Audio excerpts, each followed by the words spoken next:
there is anxiety in the air currently. And this is sequel to the position of the United States of America President Donald Trump concerning the issue of genocide of Christians in Nigeria. As you have it, one would have expected that the likes of Gumi should have spoken up. But surprisingly, he have not said anything. Because this is somebody who in the recent time was vocal, saying that Nigeria should go ahead to negotiate with bandits, saying that Israel have now negotiated with Hamas, they once called terrorists. And he went further to say that who say the government cannot negotiate with bandits. Because according to him, that hence Trump brokered the peace, that it is not out of place for Nigerian government to start negotiating with bandits. I must say that is quite unacceptable, that there is no under any circumstance that Nigerian government should start negotiating with bandits. But the question is, if in the event that American government come here to do some precision bombing against bandits, against terrorists, against Islamic terrorists, the question is, who should be in pain? But I want to say that every peace-loving Nigerian of any faith, whether a Christian, a Muslim, an idol worshipper, that is facing the activities, operation of bandits in Nigeria, will be happy to see bandits decimated. Because this one is irrespective of your faith.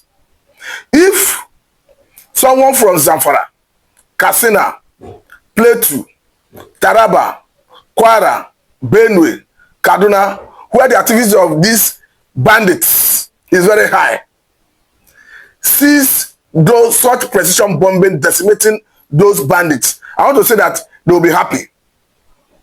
But the question is, the way the whole issue is going, I think ultimately a Tinubu may trade off the man Shetima in his 2027 presidential ambition. But the way it's going, the perception up there, whether rightly or wrongly, is that if you have a Muslim ticket, you have not given Christians sense of belonging. Because I understand that the Christians in the north have always argued that for purpose of inclusivity, that let the man Tinubu choose a Christian candidate as his running mate from the north. We understand all the dynamics that played out in the 2020 presidential election, but currently, I think the way it stands, a Tinubu may trade off Shetima to have a buy-in of Christians from the north.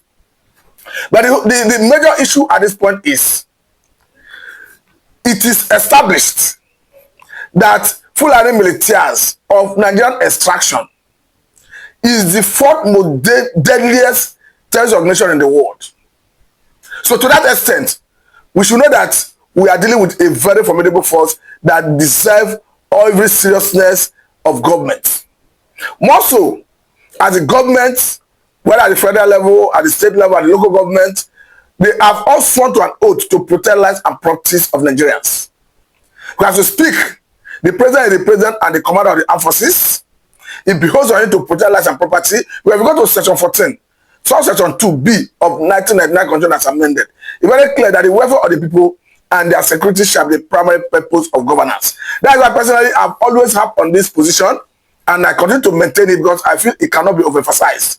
Talking about the need for the government to possess monopoly of coercive power, I must say that is what we need as a country, because the way it stands, the issue of banditry, terrorism, it is almost the same thing. I want to say that before even Muhammad Buhari came on board, what we majorly had in Nigeria is terrorism, as they want to make us believe, that was largely restricted to Sambisa Forest. It was under the administration of Muhammad Buhari we saw the terrorism in another dimension, which they now tell us is banditry. They are now hibernate in the bush, in the forest, in the regular society, in states as we have it currently. But I must say that I'm particularly happy with a recent development where we understand that about 11 terrorist financiers were arrested recently by Interpol. This is a welcome development because I understand that even under the last administration of Muhammadu Buhari, it was very difficult to get such breakthrough. Because even when United Arab Emirates made it very clear that they have the names of terrorist sponsors from Nigeria, I believe that they will be willing and ready to share such intelligence with Nigeria, but it was quite unfortunate and surprising that the then government of Muhammadu Buhari never made any conscious effort to either arrest them or prosecute them. If they did, it is not to the knowledge of the public. But I must say that this particular one is a welcome development, seeing that Interpol have stepped in to arrest some terrorist sponsors in Nigeria. Because I want a situation where everybody will be protected, irrespective of faith. Everybody needs the protection of his lives and property. And as we have it currently, the question is, why is even the states, especially those states that are ravaged with serious level of insecurity occasioned by Fulani militias, why are they not keen with this idea of community-based policing initiative of federal government through forest guard? Because I think what the United States of America president is saying is, if the government is not able to protect the people, that they will step in to decimate the Islamic terrorists. And the way it is irrespective of one's faith, one's tribe, one's religion. Everybody will be happy to see the lives of Adaleru neutralized in the battlefield. Everybody will be happy to see the lives of Tojibelo neutralized in the battlefield. Even Akwashi that operates in the Faskari local government area of Katsina State. I believe that every peace-loving Nigerian, every patriotic Nigerian will be ready and be happy to see such characters being neutralized in the battlefield. Because these are people who have no value for human life. These are people who name, kill, rape as going concern. Because personally, I've always maintained that negotiation with bandits is a misnomer. Though there are some circumstances upon which you can negotiate with bandits.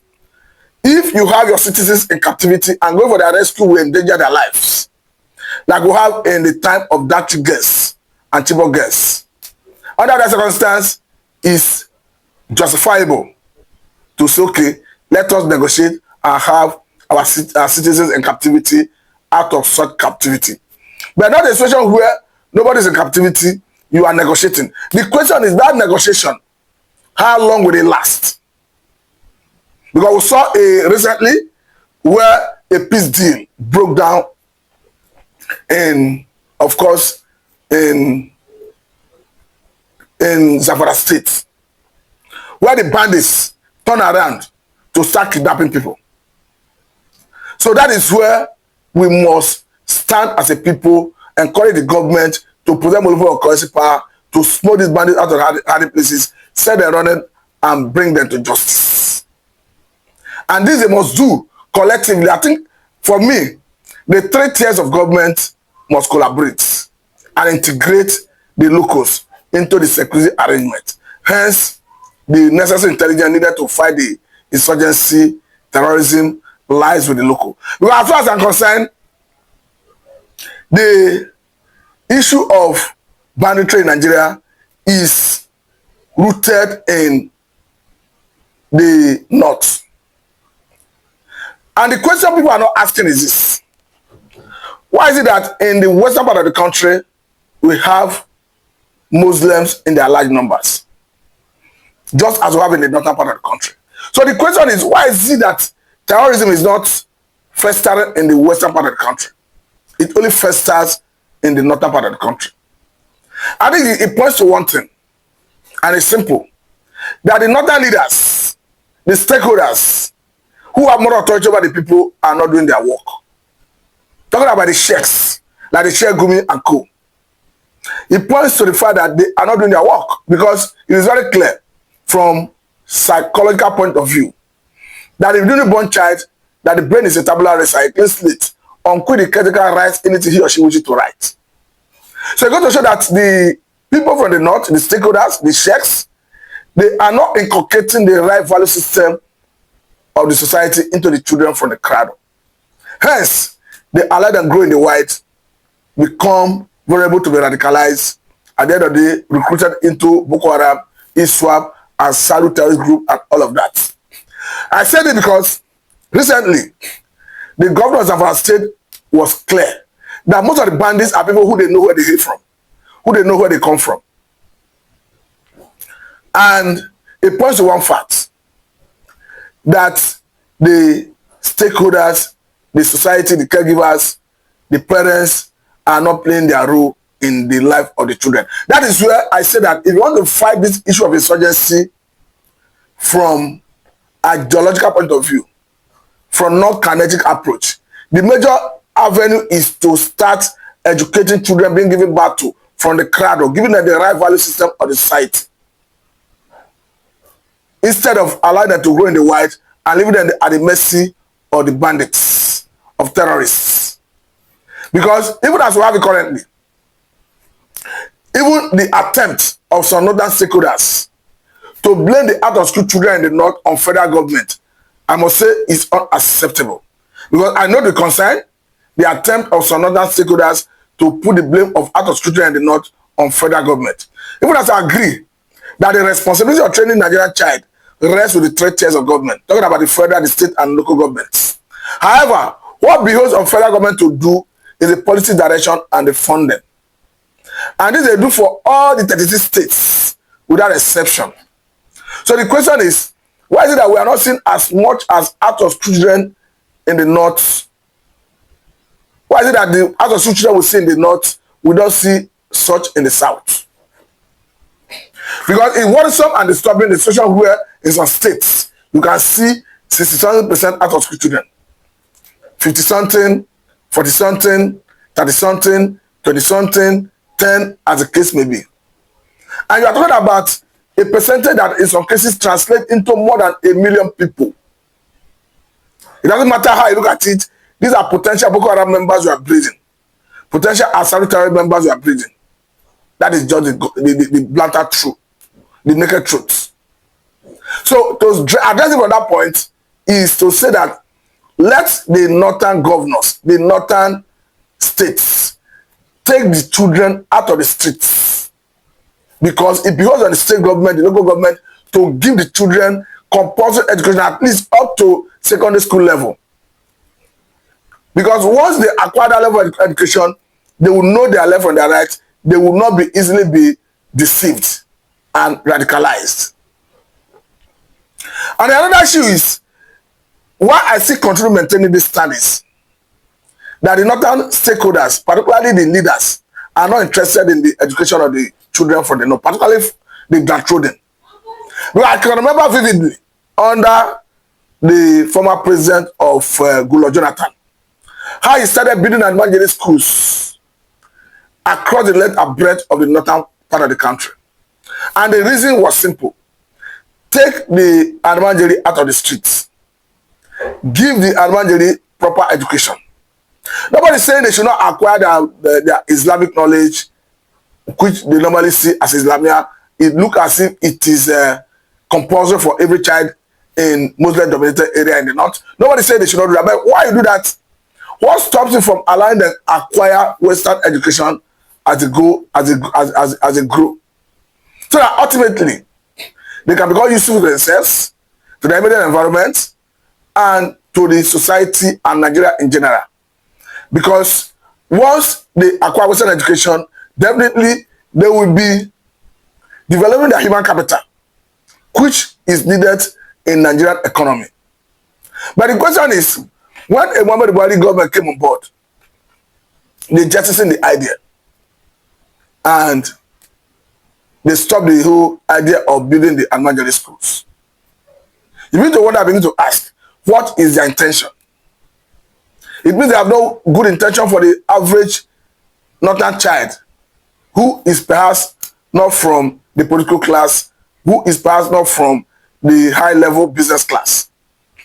If you even look at the way and manner the Jonathan government managed insecurity under his watch, particularly when the election of 2015 was postponed, it became very clear recently that Jonathan government was doing excellently well, because we just saw the testimony from a former House of Assembly member from Borno State who made it very clear that the Jonathan government was achieving results when he brought machineries to address the issue of Boko Haram. But the question is, because according to him, they were leveraging on technology and they were bringing results before and after every precision bombing. The results showed that they were actually decimating Boko Haram. But the question is, Buhari, after gaining power through that 2015 election, jettisoning the approach, set the machineries packing.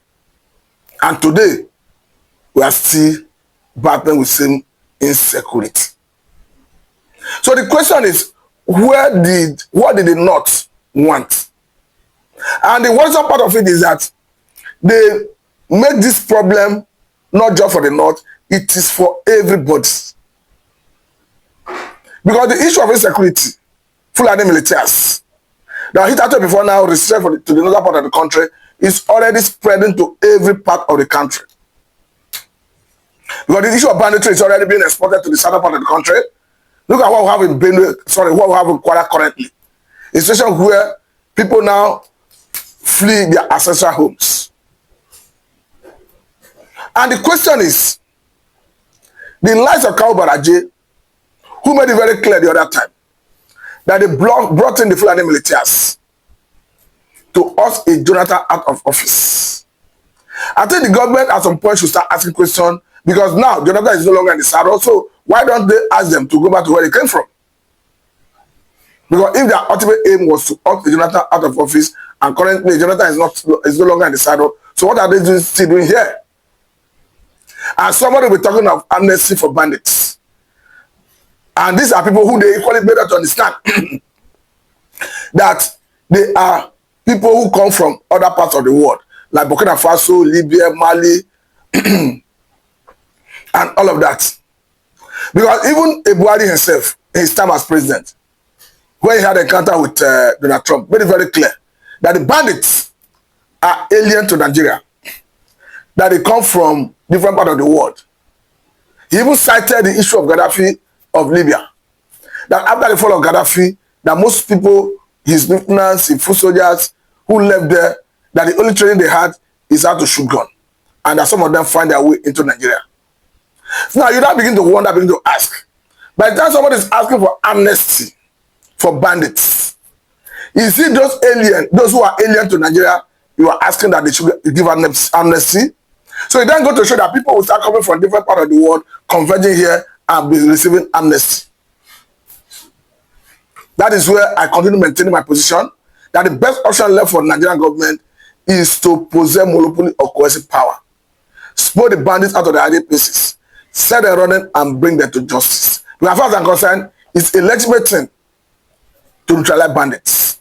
It's a legitimate thing to arrest bandits, prosecute them to act as deterrent to others. Just as those two Asari leaders are currently having their days in courts. We understand that one of them have been convicted on the basis of illegal possession of firearms and illegal mining. So, if we saw a video recently, a picture of some persons who came out from the bushes, from the forest, to engage or to negotiate with communities. I'm talking about bandits. You can clearly see one of them was turbined. And from the person's face, from the hair, you can clearly decide that this one is not a Nigerian.